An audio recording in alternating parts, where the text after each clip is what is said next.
Buenos dias from Gracia. This is the Rorschach Spain update from the 25th of July, 2024. Quick summary of what's going down in Spain. Start this week, Spanish court has summoned Pedro Sanchez, president of Spain, to testify in court on Tuesday, the 30th, for an investigation into corruption involving his wife, Begoña Gomez. Investigation began 3 months ago, is focused on Gomez's alleged connections with influential business people and institutions, including the Complutense University of Madrid. These alleged connections have been linked with corruption and abuse of position. Political parties Vox and Popular Party, PP, have demanded Sanchez resign. They believe the president's involvement make him unfit to serve as Spain's leader. Eye roll. Madrid's regional government, led by Isabel Díaz Ayuso, president of the Community of Madrid, is pushing a law that reduces the obligation to replace felled trees and eases building regulations. The law would change regulations for building golf courses, gas stations, and crematoriums. It would also allow contractors to build protected housing or retirement housing on land set aside for social facilities. Push has sparked a clash between the Spanish government, local political parties in Madrid, the Ecologistas en Acción, an environmental group. Critics argue the law undermines transparency and environmental protection, accusing Ayuso's administration of prioritizing development over sustainability, which is, of course, the idea. The law's hasty approval process in the middle of the summer has not aided the situation, as many argue that big decisions are being rushed or when people are not watching.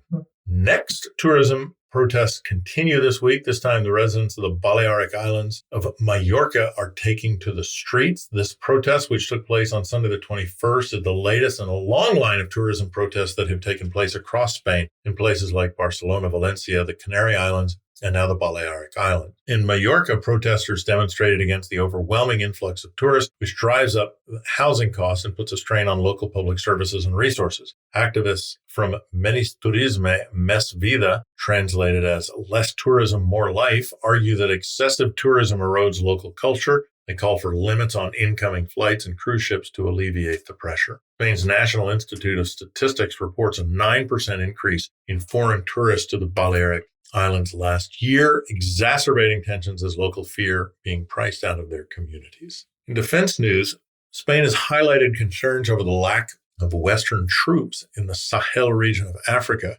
Sahel is an expansive area of African continent between the Sahara and the dense greenery of Central Africa. The NATO summit in Washington earlier this month, Pedro Sanchez and Margarita Robles, Spain's defense minister, emphasized the need for greater NATO commitment to the region, warning that Russia could fill the power vacuum left by withdrawing Western forces. This is code for the fact that Russia has already filled that void. You don't believe me? Check out Sudan and Egypt and CAR and Mali. Last Spanish soldier left the region in May following similar withdrawals by French, German, and American troops. Robles has repeatedly stated that Russia's increased presence in the Sahel could result in further political tension. Turn to the weather. Spain is enduring its first official heat wave of the year, with temperatures soaring to 40 degrees Celsius at 104 degrees Fahrenheit across much of the country. Heat wave began on the 18th of July. Temperatures are expected to drop only towards the end of this week. Southern Guadalquivir Basin in Andalusia experienced highs of 44 degrees Celsius or 111 degrees Fahrenheit, which affected cities like Sevilla, Toledo, and Granada. Heat wave follows relatively mild spring and is part of a broader rising trend attributed to climate change. Other Eastern European countries, including Italy and Greece, are experiencing similar extreme temperatures. In other news, on Saturday the 20th, the Spanish police arrested 3 pro-Russian hackers for allegedly conducting cyber attacks against Spain and other NATO countries for terrorist purposes. The Guardia Civil detained the suspects linked to the hacker group No Name 057, known for its attack on public institutions and critical infrastructure supporting Ukraine. The arrests occurred in Manacor, Huelva, and Seville. During the raid, police found a Soviet-era hammer and sickle flag in one suspect's home. Group's manifesto states their intent to counteract anti-Russian actions from the West, as they call them. Investigation continues. No charges or further details have been released yet. On Friday the 19th, there was worldwide panic when antivirus provider CrowdStrike released a software update that caused a widespread IT outage, severely disrupting operations for numerous Spanish companies and others worldwide. Faulty update affected Microsoft systems globally, impacting sectors like transport, health, and data entry companies. CrowdStrike has identified the issue and is providing solutions. It was caused by severely pushing testing deadlines in order to make revenue targets. Spain airport operator AENA reported significant disruptions, with airports like Malaga resorting to manual systems and warning of potential flight delays. Gas stations, including Repsol, banks such as Unicaja, and companies like Mercedes were also affected, with systems displaying the blue screen of death, causing continuous computer restarts. Barcelona has unveiled the newly renovated Port Olympic, transformed ahead of the America's Cup sailing race. Transformed port area was officially reopened on Sunday the 21st. The overhaul opened 20,000 square meters of public space, reconnecting the city with the Mediterranean. Public celebration marked the reopening, featuring music performances and activities.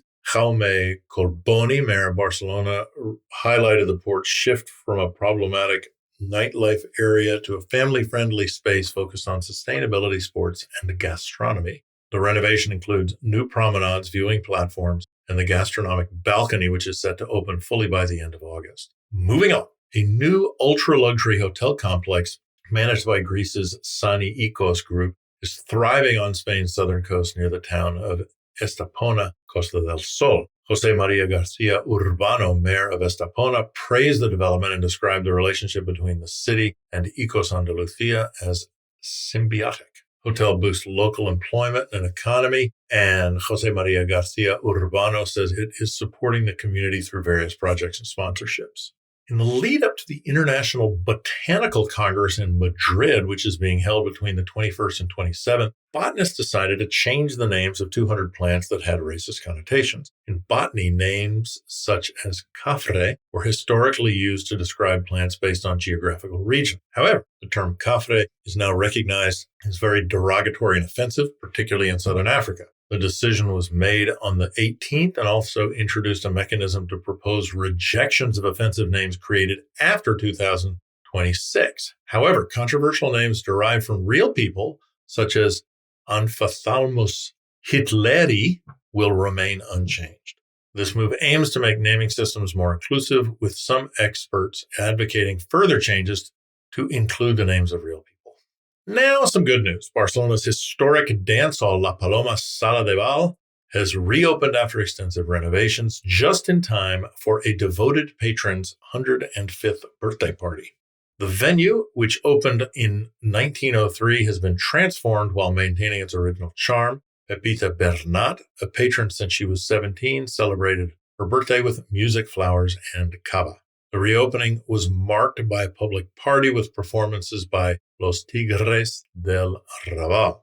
Revenue has been closed since 2006 due to soundproofing issues. Its return is a testament to the determination of owner Merthe March, the local community's love for this cultural landmark, as it is now listed as an asset of urban interest. Fancy a swim? Well, on Sunday, the 4th of August, the Descenso a Nado Ria del Navia, one of the world's top 100 open water swims, will host its 67th edition. The event, which takes place in Navia, Asturias, features a 5-kilometer men's race, a 3-kilometer women's race, a 1-kilometer junior race. Winners of the men's and women's races each earn cash prizes of 1,700 and 400 euros for first, second, and third places, respectively. Swim is part of the Copa Asturias Open Water Swimming Weekend, organized by Amigos de la Ria de la Navia and broadcast live on Spanish TV, draws international competitors and highlights the region's vibrant aquatic sports culture. And finally, a regional fish festival to remember. The weekend of the 3rd and 4th of August in Burela, a regional tuna fishing hub in Lugo, hosts a vibrant festival celebrating white tuna. The event centers around a food fair where visitors can savor the local albacore tuna prepared in various styles such as charcoal, grilled, and braised. But it's not just culinary offerings. The festival includes an organic and artisanal products fair, exhibitions, film screenings, panel discussions on environmental and ecological topics. This blend of food, music, and educational activities highlights Burela's cultural and environmental heritage, making it a must-see event for locals and tourists. Not bad for a fish festival. And that's it for this week. Thank you for joining us. Thanks to everyone who filled in the survey over the past week. We appreciate your comments and ideas. A bunch of you said you'd like to get more in-depth episodes and interviews. If that's something you'd like, got any topics in mind, something specific about Spain you want to know more about for a special show, let us know and we'll do it. Email us at info@rorschach.com. If you left an email to contact you in the survey, we'll reach out to you soon. The survey is still linked in the show notes if you're interested in filling it out. Hasta la próxima.